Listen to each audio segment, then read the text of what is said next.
In the name of Allah, the most benevolent and beneficent. All of you, I request to pay the attention for next 10-15 minutes, not to engage in the mobile or cross-talking.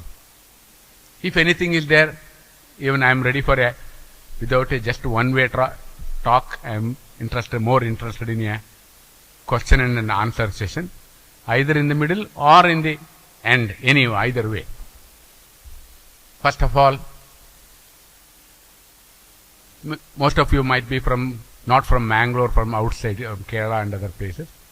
First of all, welcome to the Mangalore. Mangalore is a very historical town with more than 2000 years of connections with the Middle East and Europe and also the interior. The Arabs came, Chinese came, Portuguese came, British came. So is the local queens of Abbaka. Then the Tipu Sultan ultimately ended up with the British regime. The Mangalore was part of Malabar till 1956. I don't know how many of you know. Just raise your hand. Mangalore was part of Malabar or Kannur district kind of thing like. Anyone? No. So this was a part of Malabar and part of the Madras government.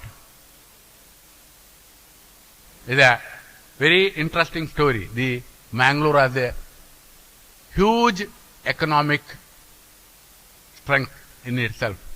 Center of many nationalized banks and number of education institutions, more than 10 medical colleges and around 20 engineering colleges and many professional colleges. It is a true town to organize a PropCon conference. Alhamdulillah. The hope all of you came from. How many are from Mangalore? Just raise your hand. Mangaloreans? Only all Mangaloreans or Mangalore came to Mangalore? So those who just raise who are all from Kerala, originally from Kerala. Okay. And hope you had a very good stay last night. Is it yes or no? Yes. You had a good food? Alhamdulillah. So you must praise the Allah for giving you the food, good food and accommodation for you. Because our forefathers didn't have that opportunity.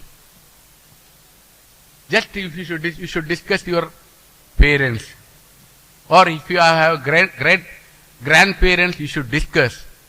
Did they had a good square meal for them? There was a period till 1980s and up to 80s. The society was hunger, famine, no food. Many of our parents and grandparents, they had a tapioca or some wild fruits like jackfruit and other fruits to have. That kind of the scarcity, famine was there. In the society, the poverty was very high. Didn't have the money to buy the rice. That kind of society we are living till 1980s. So, for giving you a good food, good accommodation, now you must thank for your parents and also Allah. Because we are leading a decent, good life, hopefully. Is it yes or no? No sound? Why can't you react it? Are you leading a reasonable, good life or not? Yes. So the second aspect of the life was the past struggle was, first was no food, no accommodation, no good house was there. either thatched shed, no terrace building or with all facilities of what you face now were there in 1980s or 70s or 60s. So the accommodation.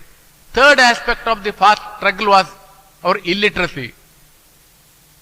The Kerala has become, and this part of the Karnataka has become the fully literate in 1980s. Before that, the literacy rate was very, very, very low. And when in 1950s and 60s or pre-independence day, it was very poor.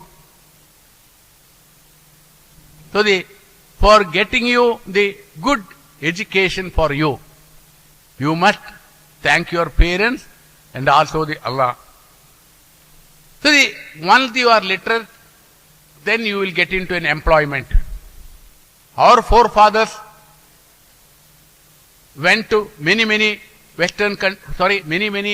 foreign countries. Start with Sri Lanka, then Burma, then with Malaysia, then Singapore, then the Indonesia, and many countries they went just for seeking the job. And before this advent of this Middle East, so to make a life for them. Many of the fellows, yesterday I was just traveling from Mysore. I just came across a small hotel fellow. I asked him, where are you from? He said, I am from Perindalmanda. Originally, not me, my forefathers. Then they said, my forefathers migrated to Shimoga. Now they have been come to Coorg to make a living. This is the lifestyle which we are being told. That the misery and hardship and unemployment, and that is the way in which we have been living. The other aspect of the life was the superstition and diseases, and many of the diseases, because when we become independent, the country, the lifespan of the average Indian was 32 years. Now it has become 72. So the early deaths were led to many of the parents have been dying. So we have become the orphans. Then the orphanages came. There was no facility of the telecommunication, whatever the facility what we face today, were there in the past when we were growing up. So all this has been changed now. The prosperous community we have become. Many of our brethren have become rich, prosperous, and educated. So the education give you the strength for you to lead your quality life. So you must thank for this one to all of your parents and to the Allah for making us you prosperous and richer. Now the other side of the story, once become richer, many of the side effects have started cropping up for us, like alcoholism, drug, and many more social illness have started creeping up to our society, especially our youth, our college students and other things like. So how to overcome all these social problems?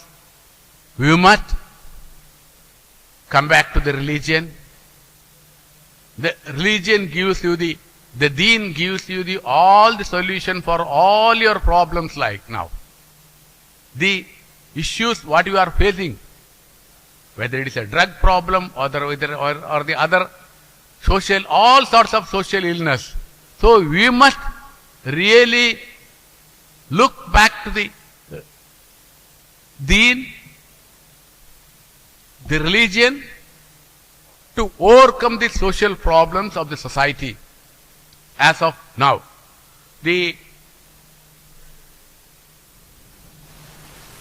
Instead of you are looking into all these issues, what we do, we keep on complaining.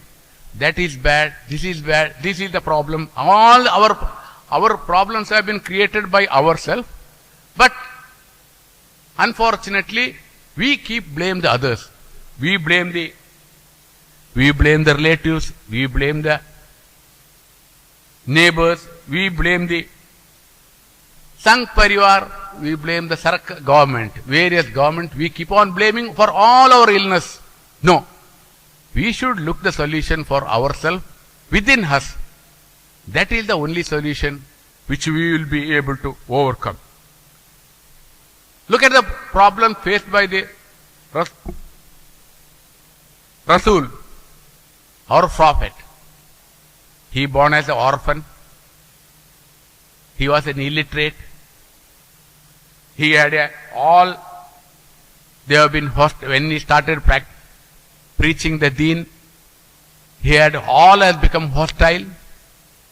All the entire community ostracized him, excommunicated, sent him out of the Mecca. Then ultimately he was supposed to perform the hijrah to the Medina. We didn't face this kind of problems at all now, because we are safe here. We are get all the facility. We got all this one, good education, good employment, everything. So if we emulate the model of the prophet, definitely we have a solution for all our illness.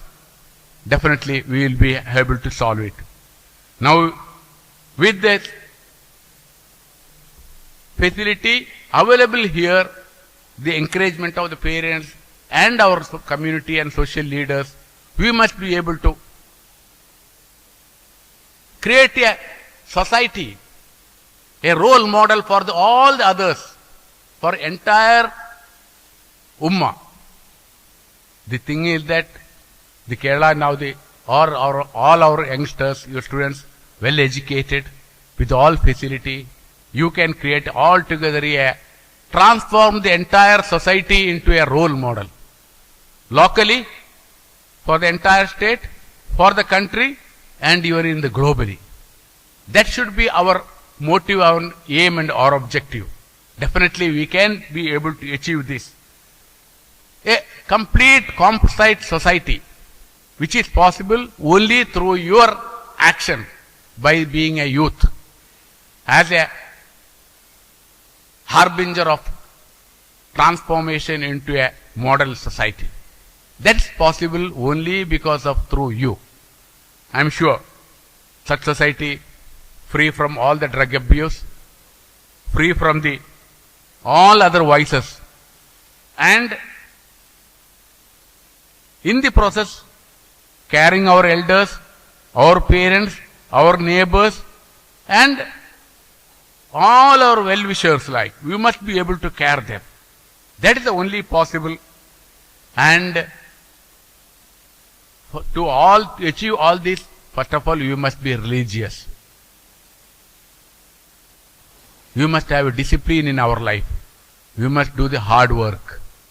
Then we can really able to achieve what we are supposed to, helping the underprivileged, and with a positive mindset.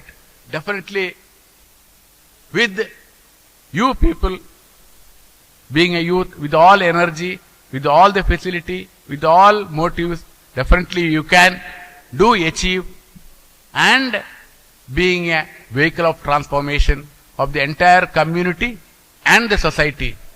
I am sure